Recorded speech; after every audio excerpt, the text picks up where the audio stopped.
दोस्तों नमस्कार। जैसा कि आपको विदित है कि हम मनुस्मृति के बारे में चर्चा करते हैं। आज इसका 11वां हम एपिसोड या वीडियो डाल रहे हैं और हमारा सत्य सनातन के अंकुर आर्य को चैलेंज है कि इस मनुस्मृति को संपूर्ण मानवता के लिए सही सिद्ध कर कर दिखाए। खुला चैलेंज है, कहीं भी आ सकते हैं। मुजफ्फरनगर के रहने वाले हैं, आप दिल्ली चैलेंज कर लीजिए, अपने गांव में बुला लीजिए, हमारे गांव में आ जाइए। एज एंड वहन जहां वो चाहते हैं हम साबित कर देंगे मनुस्मृति वैज्ञानिक तथ्यों से परिपूर्ण नहीं है, अपूर्ण ज्ञान है, ये भेदभाव पैदा करती है और आज के युग में ये मानने लायक नहीं है। तो इसका द्वितीय अध्याय का आज 51वां श्लोक हम पढ़ेंगे। समाहृत्य है तू तदमवेक्षम यावदन्ह में माया निवेद गुरुवे श्रीयाद चम प्राण मुख ही सुचई आयुष्व में प्राण मुखो भूंड कक्ते यशस्य दक्षिणा मुखा श्रिय प्रत्यंड मुखो भूड अकते ऋतम भूड अकते हिरयुदंड मुखम उपस्पर्शे दिजो नित्य मन धाता समाहिता भुक्तवः चोपस्पर्शेत सम्यगधि खानी च संसर्पस्थित पूजे दशनम नित्य मधा चेत कुतशयन धीरष्टा हे हर्षियेत प्रसीदे च प्रीति नंदेश सर्वशमा पूजत हासनम नित्य बल मूर्छ च यचति ये पूजिते तू तद भुक्त भय नासिये दीदम। अब इसमें लिखा है, इसका हिंदी अनुवाद है, अपने प्रयोजन भर को निष्कष्ट भाव से भिक्षा लाकर गुरु को तृप्ति भर देकर पवित्रता से पूर्व दिशा को मुख कर कर आचमन पूर्वक भोजन करें। पूर्व दिशा से इसलिए कि सूर्य निकलता है लेकिन शाम को तो नहीं निकलता। आयु के हित के लिए पूर्व मुख, यश के लिए दक्षिण मुख, संपत्ति के लिए पश्चिम मुख, सत्य के लिए उत्तर मुख होकर भोजन करें। ये सब आपकी सोच है। भारत तो पूरा ही दक्षिण मुख में है, तो भारत में कहीं भी बैठ जाओगे तो यश के लिए हो जाएगा दक्षिण मुख। द्विज को नित्य सावधानी से आचमन पूर्व भोजन करके फिर आचमन और जल हाथ से आंख नाक का स्पर्श करना चाहिए। भोजन ग्रहण करके फिर आचमन और जल के हाथ से आंख नाक का स्पर्श करना चाहिए। अन्न को आदर से ग्रहण करें, उसकी निंदा ना करें। भाई ये तो ठीक बात है, इससे तो हम कोई हमारा कोई इसका वो नहीं है, विरोध नहीं है। उसको देखकर हर्षित पुलकित होकर सौरता प्रशंसा करें। इस तरह आदर से किया भोजन शरीर प्राणों को बल देता है, अन्यथा दोनों का नाश करता है। बिल्कुल सही बात है, डिप्रेशन लाता है। फिर नोचिष्ट्यम कस्य चिद दधा धाना अधोतम तदा अंतरहा न चेवात्स्यन्यम कुर्यान्न चोचिष्टहम कया चिदम वर्जयते अनारोग्य मनायुष में सुरग्यम चाति भोजनम अपुण्य लोक विदिष्टम तस्मात् तत् परिवर्जयतम। उच्च झूठा अन्न किसी को ना दें, ये तो बिल्कुल सही है, इसमें तो मैं सहमत हूँ भाई तुम्हारे। भोजन के बीच में रुक रुक कर भोजन ना करें, अधिक भोजन ना करें, झूठे मुंह कहीं ना जाएं। अति भोज्य से आरोग्य और आयु में वायदा होती है, स्वर्ग और धर्म का विरोधी है, लोक में भी विचय, इसलिए अति भोजन नहीं करना चाहिए। बात तो सही है तुम्हारी। ब्राह्मण विप्र प्रस्तीर्थेन नित्य कालम प्रसिस्प्रतम काय त्रयोदशिकाभ्याम वान पितृण कदाचनम अणंग गुष्ट मूलस्य तले ब्राह्मण तीर्थे प्रचक्ते कायम मंगल गुली मूले अग्रे देवम पितरम तेओधरत त्राचा मेदपम पूर्व दीप्रमर्जयातम ततो मुखम खानी चेव स्पर्शे दीरातमानम शिरमय छ अनुषा भीर फेर नाभीर तीर्थने धर्मावितः सोचस्य सोचेप्सु सर्वदा आचमाए देकानते प्रागुदंड मुखम हृदय भी पूजते विप्र कंठ गावस्ते भूमिपः वैश्य आदि प्रशस्ति वस्तु शूद्र स्पृष्ट भ्रंतम। ब्राह्मण सदा ब्रह्म तीर्थ से आचमन करें या प्रजापति तीर्थ और देव तीर्थ से करें, परंतु पितृ तीर्थ से कभी आचमन ना करें। अंगूठे के मूल को ब्रह्म तीर्थ कहते हैं, अंगुलियों के मूल भाग को प्रजापति तीर्थ अग्रभाग कहते हैं और अंगूठा तर्जनी के मध्य को पितृ तीर्थ कहते हैं। आचमन के समय 3 बार आचमन करके 2 बार मुख धोएं। आंख, नाक, कान, मुंह आदि इंद्रिय सिर का जल से स्पर्श करें, भले ठंड हो बर्फ से। धर्म के पुरुष पवित्र होने की इच्छा से नित्य एकांत में पूर्वी अतुर्मुख व्याकृत शीतल और फैन झाग रहित जल से ब्राह्म आदि तीर्थों से आचमन करें। यह आचमन जल हृदय तक पहुंच जाने से ब्राह्मण, कंठ से पहुंच से क्षत्रिय, मुख से क्षत्रिय, मुख पहुंचने से वैश्य और होठ स्पर्श मास से शूद्र पवित्र होता है। होठ स्पर्श मास से शूद्र पवित्र होता है। यानी कि यहाँ शूद्र को ज्यादा वरीयता दी गई है भाई, लेकिन ये ब्रह्मा के मुख से ब्राह्मण पैदा हो गया बिना कर्म के, ये बात तो हमारे को संदिग्ध है। अर्थात इसी हिसाब से जल लेकर अपना आचमन करना चाहिए। उद्धृते दक्षिणे पाणा वो वीत देव चेते दिजम सव्वे प्राचीना वीति निविति कंठ सजन में मेखाला मजिनम दंड मुपवीतम कमंडलम अपसु प्रास्य विनष्टानी ग्रहत्यांति मंत्रवता। अब ये जनेऊ पिनऊ क्या है?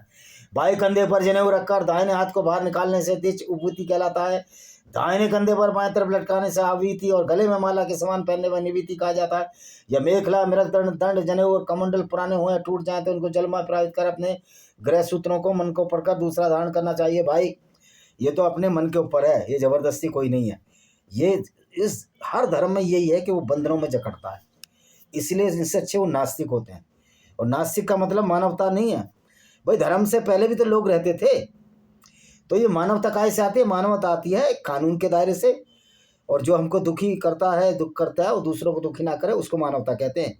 धर्म को मानवता नहीं कहते। अगर धर्म को मानवता आती तो शूद्रों के लिए यज्ञ पवित्र क्यों नहीं है? शूद्रों के लिए जनेऊ संस्कार क्यों नहीं है? तो ये तो अमानवता है, तो राक्षसी प्रवृत्ति है जो मनुस्मृति में है। केशांतम षोडशे वर्षे ब्राह्मण से विधीयते राजन्य बंधो दिर्विषे वैश्य से वयादि के मतः एमंत्रिका तु कार्य स्त्री माणा वृद्ध शेषम संस्कारतम शरीर से यथा काल यथा क्रमम वैवाहिको विधि स्त्रीणा संस्कारो वैदिक स्मृतम। पति सेवा गुरुवासो ग्रातो अग्नि परिक्रिया ऐसम प्रोक्तो दी जाति नामो पायन को विधि उत्पत्ति व्यंजक पुण्य कर्म योग निबोधत उपनीय गुरु शिष्य शिक्षा ये सोच मादितम आचार मग्न कार्य व संदो श्वास नाम एवं च। अब ये लिख रहे हैं, फिर इनकी वही पोप लीला शुरू हो गई, पाखंड। ब्राह्मण को गर्भ से 16 वर्ष, क्षत्रिय को 20वें वर्ष और वैश्य का 24वें वर्ष शांत संस्कार किया जाता है। और बेचारा उनका ये संस्कार को क्या जरूरत है यार? क्योंकि हमारा मानव तो, हम तो सब कपी की औलाद हैं, टारसस की औलाद हैं, लिमेट्स और टार्टस के मिलते जुलते संबंधियों की औलाद हैं। तो ये तो जब मनुस्मृति लिखी गई उससे तो पहले कोई संस्कार नहीं था, फिर भी दुनिया चल रही थी ना। और विज्ञान जब आया तो ये साबित हो गया इन चीज़ों से कुछ नहीं होता। ये आपके अपने नियम हो सकते हैं बनाए हुए, इनको मानना कोई बहुत आवश्यक नहीं है। स्त्रियों की शरीर शुद्धि के लिए सब संस्कार समय पर क्रम से होते हैं और सभी आमंत्र होते हैं। अर्थात स्त्रियों के सभी संस्कारों में वेद मंत्रों को पाठ नहीं करना चाहिए। क्यों नहीं करना चाहिए वेद मंत्रों का पाठ भाई? यहाँ भी ये डिस्क्रिमिनेटरी है, भेदभाव पैदा करती है मनुस्मृति। इसलिए मनुस्मृति में जब तक सुधार नहीं होगा, लोग इसी तरह मनुस्मृतियाँ जलाते रहेंगे। ये रिसाइनमेंट है, समझो ब्राह्मणों कि इस मनुस्मृति में सुधार करने की आवश्यकता है, क्योंकि मनु से दुनिया नहीं बनी है, ना ब्राह्मण ब्रह्मा के मुख से बने। ब्रह्मा तो एक काल्पनिक है, एक भाव मात्र है कि ब्रह्मा दुनिया पैदा करता है, ये हमने माना है, ये हमारे अजम्पशन है, सच्चाई कुछ नहीं है इसमें। पति का गृह ही गुरुकुलवास है, लेकिन जो बहुत सी लेडीज शादी नहीं करती तो फिर, और पति के यहाँ अगर औरत को रोज मार खानी पड़ रही है, शराब पीकर पति आ रहा है, तो गुरुकुलवास हो जाएगा। यानी कि पति चोर, लुच्चा, लफंगा, लुटेरे, बलात्कारी हो, वो गुरुकुलवास हो जाएगा। यानी कि हर घर में, अब तो सारे गुरुकुलवास नहीं, यानी गंदगी मनुस्मृति के अनुसार पति का घर चाहे शराबी हो गुरुकुलवास है। गृहाग्नि को प्रज्वलित करना ही हवन करना है। यह द्विजों के दिष्ट को उपनयन संस्कार कहा गया है। उन सबके कर्तव्यों को सुनो। अब ये कर्तव्य तो ये सब फालतू की बकवास है, कुछ नहीं। अध्यक्षमाणम स्वस्थ वाचान तो यथा शास्त्र मुद अणमुखम ब्रह्माजलिको तो कृतोपाध्याय लघुभाषा जितेंद्रियम ब्रह्मारंभे अवसाने च पादो ग्राहो गुरु सदाम सहंते हस्तवादेम स ही ब्रह्मजली स्मृता। अब ये पर्सनल है, इससे किसी को नुकसान नहीं हो रहा तो आप करिए। शिष्य के युगोपी संस्कार के उपरांत पहले गुरु शिष्य को शुद्धि आचार प्रातकाल सायकाल हवन और संध्या सिखाएं। पढ़ने वाले शिष्य को सात सूर्य से उत्तरमुख आचमन करके हल्का वस्त्र धारण कर जितेंद्रिय ब्रह्मजली पढ़ना चाहिए। हल्का वस्त्र, अगर ठंड हो रही तो हल्का वस्त्र पहन लोगे। मुझे लगता है मनुस्मृति गर्मियों के सीजन में लिखी गई थी। वयतस्य स्ते पाणिया कार्य मुपे संग्रहणे गुरो सव्येन सव्य स्पष्ट वयो दक्षिण च दक्षिणम अध्येष्माणम तु गुरु नित्र काल मंत्रितम अधीशव्य भो इति ब्रुयाद विरोमो आस्तिवती चार्मेतः ब्रह्मण प्रणव कुरिया दादा वंते चे सर्वदा सर्वतोनुकृत पूर्व परस्ताचच विशर्यति प्राकुलान परपिरूपासीन पवित्र शेव पवित्र प्राणो प्राणायामे स्त्रीभ्य पूत सतो ओंकार महरति। वेदा अध्ययन के आरंभ में अंत में सदा गुरु के चरण छुएं। ये तो रेस्पेक्ट देने को तो हम कोई विरोध नहीं कर रहे। हाथ जोड़कर पढ़ें, इसी को ब्रह्माजिल कहते हैं। अलग अलग हाथ से गुरु के पैर छुएं, दाहिने से दायां बाएं से बायां छुएं। गुरु बिना आलस्य के पहले शिष्य को अधिशव भी हे शिष्य पढ़ो कहकर वेद पढ़ाए। अंत में विरामस्तु कहकर विश्राम करे। वेद अध्ययन के आदि अंत में ऊ का उच्चारण करें। यदि आदि में ऊ न कहें तो विद्या में प्रेम नहीं होता है। अंत में न कहें तो पढ़ी विद्या भूल जाते हैं। यार हमने तो कभी ओम पढ़ा ही नहीं, हमने तो ऐसे ही पढ़ते रहे। साइंस भी पास हो गई हमारी। पूर्व दिशा को ये अपने मन के ऊपर है, क्योंकि ईसाई कहते हैं हम वो करेंगे, इस्लाम कहता है वो करेंगे। तो ये तो सब्जेक्टिविटी है, ये कोई अनिवार्य नहीं है। पूर्व दिशा को कुशासन का कृपा कर उस पर विदाई बैठकर 3 प्राणायाम करके पवित्रता के स्वादन करने से अंकार करना है। प्राणायाम से एक सांस फेफड़े सही होते हैं, उससे ज़्यादा गहरी सांस लेने से। ये साइंस सिद्ध कर चुका है। कहीं कहीं इनकी बातें सही भी हैं, लेकिन भेदभाव वाली बातें हिकारत के योग्य हैं। उसको किसी भी कीमत पर स्वीकार नहीं किया जा सकता। अगर मनुस्मृति में लाख भी अच्छाई है, अगर एक भी गलत आदत आया श्लोक है तो वो उसी तरह है जिस तरह दूध 100 कुंटल हो, 1 बूंद जहर की डाल दो तो वो अपवित्र हो जाता, वो पीने लायक नहीं होता। इसलिए मनुस्मृति भी मानने लायक नहीं है, क्योंकि ये भी भेदभाव पैदा करती है। अगली अकारम चाप्युकारम च मकार च प्रजापति वेद त्रियानिर दुहुद भूर्व सब तीर्था च त्रिभ्य एवं तु वेद भे पादम पादप दूदुहत तदी तैर्शो सावर्ती आय परम पेष्टि प्रजापति। प्रजापति ये कल्पना है। प्रजापति हमारा निर्माण होता है, ये होता है, ये कल्पना है, इसमें कोई सच्चाई तो नहीं है। आकार उकार मकार और भू स्व सव इन 3 विहर्तियों को ऋक यजु और सामवेद से धूकर सार निकाला है। वेदों से मनुस्मृति लगी है, लेकिन वेदों में कर्म के आधार पर वर्ण है। यहाँ तो सीधा आदमी पैदा हो रहा है वर्ण में, कोई मुख से, कोई भुजा से, कोई पैरों से, कोई उदर से। तो इसलिए मनुस्मृति खारिज करने वाली किताब है। तीनों वेदों से गायत्री ऋचा के एक एक पाद को दुआ है। अगला पढ़ते हैं। एद दक्ष रे मेता च जपन व्याहृति पूर्वी कामम संधे योर्वेद विदम विप्रो वेद पुण्यम युज्यते शेष संस्कृतवम स्तभम से बहिरेतत त्रिकदिजम महतो अप्यन सो मासाद तव चैवाहि विमुच्यते ऐतियार्चः विसंगत काले च क्रियाय स्वाहा ब्रह्म क्षत्रियो विद्यो निर्गणः यति साधु से। अब क्या बोलता है सुनते हैं। वेदक ब्राह्मण प्रात और सायकाल ओंकार और भू सुरभ स्व इन विहाहिर्तियों को पूर्व लगाकर गायत्री जपने से वेद पढ़ने का फल पाता है। जब तक आप कर्म नहीं करोगे कोई फल नहीं पाओगे। वेद पढ़ते रहो, कुछ नहीं होने वाला।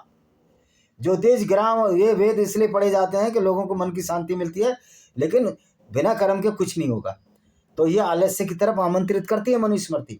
जो देश ग्राम व नगर के बाहर एकांत में ओंकार 3 व्याति गायत्री इन तीनों का 1000 जाप करता वह कैचुल की सांप की भांति महापापों से छूट जाता है। देखो कैचुल जो है ना वो सांप के पाप नहीं है। हमारी भी जो स्किन है बदलती रहती है, लेकिन हमको दिखती नहीं। इतने स्लो हमारा सारी स्किन बदल जाती है 40-50 दिनों में। सेल्स बदलते रहते हैं, लेकिन सांप की तेजी से होती है, क्योंकि सांप कोल्ड ब्लड प्राणी है, उसमें तीव्रता ज़्यादा है हमारे मुकाबले, उसका रेगुलर नहीं होता, सर्दियों में नहीं होती। यदि ब्राह्मण क्षत्रिय वैसे गायत्री नहीं जपता हो तो समय पर अपनी अग्नोत्री क्रिया न करता हो, सत्पुरुषों में निंदा पाता है। ऐसा कुछ नहीं है, अच्छे कर्मों से निंदा पाई जाती है और बुरे कर्मों से, अच्छे कर्मों से प्रशंसा होती है और बुरे कर्मों से निंदा, तो ये बिल्कुल ठीक नहीं ठहरता। और पढ़ लेते हैं, आज थोड़ा ज़्यादा कर देते हैं। ओंकार पूर्विक कास्तिस्त्रो महाविहारतयो अव्ययाम त्रिपदा चैव सावित्री विज्ञान ब्राह्मणो मुखम यो अधिते अहन्य अनेता त्रीणी वर्षाणंतरी से ब्रह्म परम विहेति वायुभूतम खमूर्तिमानम एकाक्षरम परम ब्रह्मण प्रणाम परतपम सावत्र्यस्तु परनास्ति मौनात सत्य विशेषते क्षरंती सर्वावेदिक्यो जुहोति जति क्रिया अक्षरमत अक्षर ये ब्राह्म चेवे प्रजापति। अब ये क्या कह रहे हैं, ओंकार तीनों विहायर्तियों, तीनों चरणों को गायत्री, इनको वेद का मुख जानना चाहिए। जो पुरुष आलस्य से रहित होकर 3 वर्ष तक गायत्री जप करता है, वह अंत में वाले तुल्य व्यापक होकर परम ग्राम को पहुंचता है। भाई आप कर्म अच्छे नहीं करोगे तो गायत्री मंत्र जपोगे, उसका कोई फायदा नहीं है। तो कर्म ही प्रधान है, इसलिए गीता मनुस्मृति से बेटर किताब है। वह अंत में वायु तुलक व्यापक होकर ओम यह परम ब्रह्म का वाचक है, प्राणायाम बड़ा तप है, गायत्री से बढ़कर कोई मंत्र नहीं, ईसाई कहते हैं हमारा है। ये तो अपने अपने सोचने की बात है। बाकी अच्छे काम करना है, जो मानवता जो हमें संविधान सिखाता है, उससे बढ़कर कोई मंत्र नहीं है। मौन रहने से सत्य बोलना उत्पन्न होता है। वेदोक्त होम यज्ञ क्रिया सब नाशवान है, या उनका स्वर्गादि फलसी नाशवान है। केवल ओंकार ब्रह्म प्रजापति का रूप ही अविनाशी जानना चाहिए। पहले वो प्रजापति को लाओ तो हमारे सामने, जब वो है ही नहीं तो क्या नाश होगा। जिस तरह कुरान का अल्लाह है ही नहीं तो वो क्या नाश होगा, क्या विनाश होगा, उसका क्या शरीर होगा। अगला, विधि यज्ञाजम जप यज्ञो विशिष्टो दर्शन भी गुण में उपांशु इस्पातस्य गुणम सहस्रो मानस स्मृता ये पाक यज्ञ चत्वारो विधि यज्ञ संविता सर्वे ते जप से यज्ञम कला न हरति षोडशी जपेनेव तु शशि देव ब्राह्मणो नात्र संशयम कुर्याद यन्नः वा कुर्यानम मैत्रो ब्राह्मणो उच्यते इंद्रियाणा विरचता विषये सौव्यपहरिषु संयमे यत्र मातिष्ठेदम विद्वान यन्ते वाजिनाम। विधि यज्ञ से जप यज्ञ 10 गुना श्रेष्ठ है, और जिस जप यज्ञ में पास में बैठा व्यक्ति भी न सुने, ऐसा उपांशु जप 100 गुना श्रेष्ठ है। जो पास बैठा ही नहीं सुन रहा, तो ये ब्राह्मणों ने इसलिए चलाई होगी कि वो गाली भी देते रहेंगे तो पता ही नहीं लगेगी किसी को। भाई तुम दुनिया को सुनाओ ना, अच्छी चीज़ है तो। और जिस पर होठ ना हिले, ऐसा मानसिक जप 1000 गुना श्रेष्ठ है। विधि यज्ञ और चारों पाक यज्ञ जप यज्ञ के 16 भाग के समान भी नहीं हो सकते। ब्राह्मण गायत्री जग से ही मुक्ति पाता है, और यज्ञ आदि करे चाहे ना करे, वो ब्राह्मण सिर पे बैठेगा सबके। वह गायत्री द्वारा मैं अर्थात सर्वप्रिय कहा जाता है, इसमें संशय नहीं। ऐसा कुछ भी नहीं है। अगर ब्राह्मण जन्मना ब्राह्मण, तो कोई ब्राह्मण ही नहीं मानता, जिनको बुद्धि नहीं है वो कैसे सर्वप्रिय हो जाएगा। कातिल ब्राह्मण सर्वप्रिय कैसे हो जाएगा। तो यहाँ ब्राह्मणवाद को बढ़ावा देती है, इसलिए कुरान में और इसमें कोई ज़्यादा फर्क नहीं है। विवेकी पुरुष को मन को खींचने वाले विषयों से इंद्रियों को बस में रखना चाहिए, जैसे सारथी घोड़ों को बस में रखता है। और ब्रह्मा से ब्राह्मण पैदा हुए, और ब्राह्मण अपनी पुत्री से संशय करता है। एकादशो इंद्रियाणाम हुर्यानि पूर्व मनीषणम तानि सम्यक प्रव्याख्यामि यदा वदन पूर्वशहम श्रोतम तवक चक्षुषी जिहा नासिका चेव पंचमी पायुपस्तम हस्तपादम वाकचेव दशमी स्मृता बुद्धिन्द्राण्यम पंचजेशा श्रोति दिन्यम पूर्वशम कर्मेन्द्रणीय पंचजेशा पावदीने प्रचक्षते। अभी क्या कहता है देख लेते हैं इसको। पूर्वाचार्यों ने 11 इंद्रिय किए हैं, उनके नाम है कान, आँख, नाक, जीभ, खाल, गुदा, मिश्र, हाथ, पैर और वाणी। इन 10 इंद्रियों में पहली 5 ज्ञानेंद्रियां कौन सी? कान, कान सुनता है, आँख देखती है, नाक सूंघती, नाक क्या सांस लेती है, सूंघती भी है, जीभ ये और खाल ये तो ज्ञानेंद्रिय कर्मेंद्रिय हैं। गुदा, शिशन, हाथ पैर और वाणी ये कर्मेंद्रिय हैं। तो भाई एक बात बताओ, बोलना भी तो कर्म है। तो फिर जो दिल है जो काम करता है, उसके बारे में मनु को पता ही नहीं था कि हमारे दिल है वो वॉलेंट्री और इन्वॉलेंट्री मसल्स में बटा हुआ हमारा शरीर। दिल इनवॉलेंट्री मसल्स है, यानी वो भी कर्मेंद्रिय है, वो धड़कती है। तो उसके बारे में पता ही नहीं था, उसको गिना ही नहीं ना, मनु महाराज को मालूम ही नहीं था। मनु महाराज डॉक्टर थोड़ी थे। एकादशमा मनोज्ञेयम सब गुणे भो भयातकम यस्मिन् जिते जिता वेतो भवतः पंचगो गणः इंद्रियाणा प्रसंगेनम दोषम रसच्यत ये संशम्यम सानियम्य तु तान्वे तत सिद्धि निगचति न जातु काम कामनु भूपोगेन साम्यति हविषा कृष्ण वत्रमेव भू एवाभि वर्धते पश्य यस्येतान प्रापुत्यान सर्वान यस्येतान केवला इस्तेजेतम प्राणतम सर्व कामानो प्रत्याग्यो विशिष्टते। ये है 11वां मन है, वे अपने संकल्प विकल्प विशिष्ट रूप से 10 इंद्रियों के विषय में परिवर्तित करता है। देखिए, मन मीन्स है हमारी साइकोलॉजी, हमारा न्यूरोलॉजिक सिस्टम। अगर किसी व्यक्ति का न्यूरोलॉजी सिस्टम फेल हो गया, तंत्रिका तंत्र फेल हो गया, तो वो सोच ही नहीं सकता। तो मन नहीं है, हमारी न्यूरोलॉजी है, हमारा न्यूरो सिस्टम तंत्रिका तंत्र है जो ब्रेन से जुड़ा हुआ है। तो मन नहीं है कोई भी चीज़। अगर तंत्रिका तंत्र खराब है, आदमी जिंदा भी है, उसका मन ही नहीं होगा, वो सोच ही नहीं सकता। तो वह अपने संपल विकल्प उससे 10 इंद्रियों को विषय में प्रस्तुत करता है। इसी मन को वश में करने में सभी इंद्रियां वश में हो जाती हैं। तो ये हमारी साइकोलॉजी है, हमारा दिमाग जो सोचता है।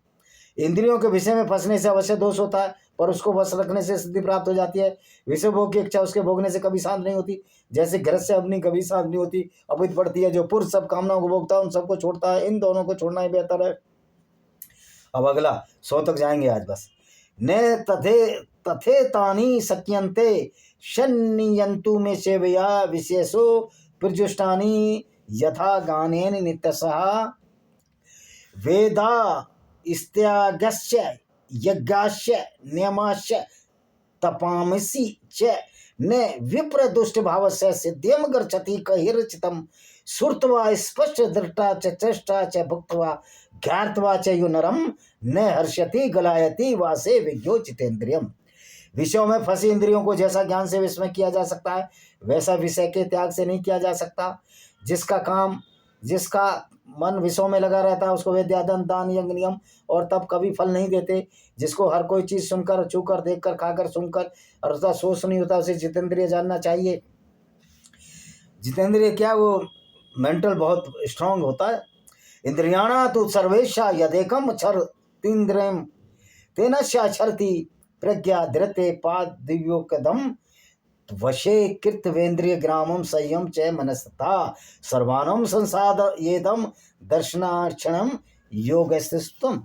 जैसे पानी के मस्क में छेद हो जाने से उसका पानी बाहर निकल जाता है, वैसे इंद्रियों में से एक भी इंद्रिया विषयों में संलग्न हो जाती है, मनुष्य के बुद्धि में विकार आ जाता है।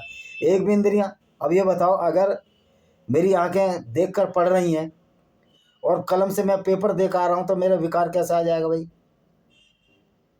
सारी इंद्रियां विकार कैसे पैदा करती हैं? अगर मैं चलता हूँ तो जो विकार है। इसलिए इंद्रियों को मन में वश में करके शरीर को कलेश ना देकर अच्छी रीतियों से अपने कार्यों का साधन करना चाहिए। ये बात सही है।